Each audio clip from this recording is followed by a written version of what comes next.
Merci, Monsieur le Premier vice-président, cher Jean-Luc.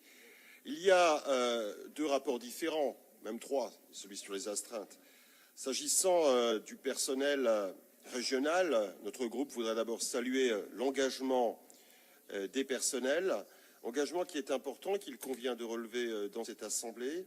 Nous voudrions très sincèrement remercier les différents fonctionnaires dans leur métier. Et néanmoins, le rapport qui nous a été présenté par Marc Sébéran était quand même très lénifiant.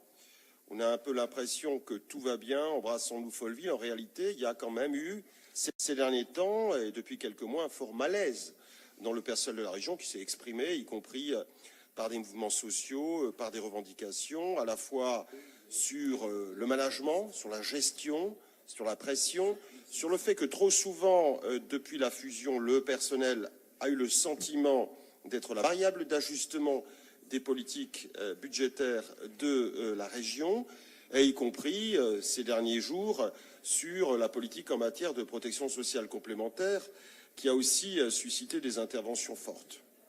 Donc je voulais le dire, naturellement, nous soutenons le travail du personnel, nous considérons que ce travail est de qualité, mais nous demandons, alors je sais qu'il y a des changements qui se sont effectués au niveau de la direction des ressources humaines, donc nous verrons bien, mais nous demandons que pour l'avenir, il y ait, encore une fois, une gestion plus attentive, plus à l'écoute, et que l'on considère mieux ces personnels régionaux. Ça, c'est le premier point. Rapport sur les ressources humaines.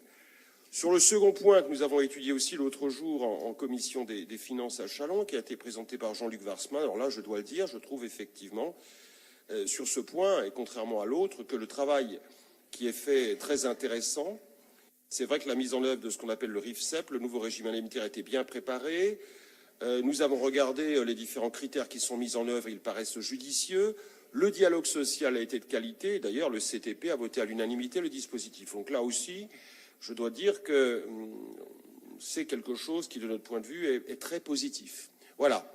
Alors, il y a donc deux rapports, plus celui sur les astreintes, mais vous le voyez, nous sommes contraints de porter un regard différent sur les deux rapports. Le premier, encore une fois, affiche trop, il est lénifiant. Le second, en revanche, nous semble abouti et sérieux. Je vous remercie.